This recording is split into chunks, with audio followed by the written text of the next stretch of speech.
ये जो बच्चे देख रहे हो आप मार्केट में बाबा बने घूम रहे हैं। कथा की फीस कितनी लेते हो, दक्षिणा क्या लेते हो?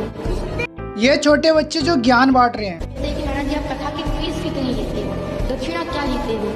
और ऐसे बच्चे केवल हिंदू धर्म में नहीं है, मुस्लिम धर्म में भी हैं और अन्य धर्मों में भी हैं। लेकिन सवाल ये है कि सोशल मीडिया पर कुछ बातें सीखकर ये जो बच्चे यूट्यूब पर या कहीं पर भी ज्ञान बांट रहे हैं, क्या इतना आसान होता है साधु संत बनना? इनको देखकर तो यही लगता है कि इतना आसान। प्रवचन सत्संग की चर्चा करेंगे। Camera drama.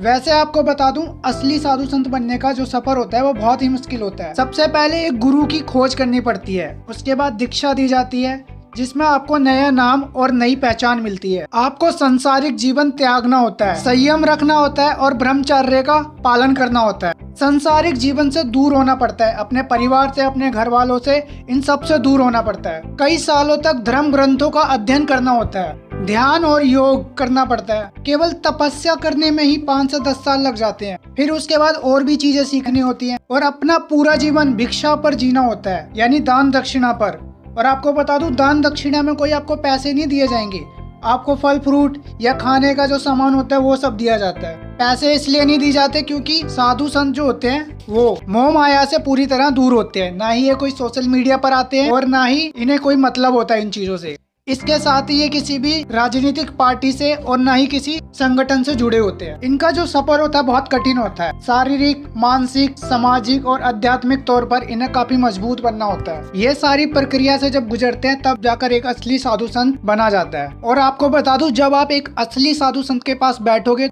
आपको एक अलग ही शांति महसूस होगी और उनके जो विचार होंगे वो इन लेवल पर होंगे कि बाकी लोग इनके बराबर भी नहीं हो सकते। और ये सामाजिक भेदभाव से भी दूर होते हैं। इनके लिए ना कोई जात, ना कोई पात और ना ही कोई छोटा बड़ा है। लेकिन आजकल के ये जो बच्चे हैं पैसों की लालच के लिए या फेमस होने के लिए अपने धर्म का सहारा लेते हैं। और सबसे बड़ी बात तो ये है कि ये जो छोटे बच्चे हैं इनकी बातों में बड़े लोग भी आते हैं। बताओ, इनके पैर छू रहे हैं, इनसे ज्ञान ले रहे हैं। अब कुछ लोगों को लग रहा होगा कि इसमें गलती क्या है, अपने धर्म के प्रति उस बच्चे का प्यार है और वो इतनी ज्ञान की बातें कर रहा है तो इसमें गलती क्या है। तो इतना आसान नहीं होता साधु बनना, इसके लिए काफी प्रक्रियाओं से गुजरना पड़ता है। लेकिन बात सिर्फ इतनी नहीं है। आपको वाकई में लगता है कि ये जो बच्चे हैं इनमें बाकी इतना ज्ञान है जो आपको ये आशीर्वाद दे सकते हैं या आपको परेशानियों से दूर कर सकते हैं। इनसे कई ज्यादा ज्ञान तो आप में खुद होगा। फर्क इतना है कि कुछ लोग अंधभक्त कह लो या उनकी मूर्खता कह लो या कम ज्ञान की वजह से वो इन चीजों में फंस जाते हैं और इन सब चीजों की वजह से धर्म का नाम ही खराब होता है।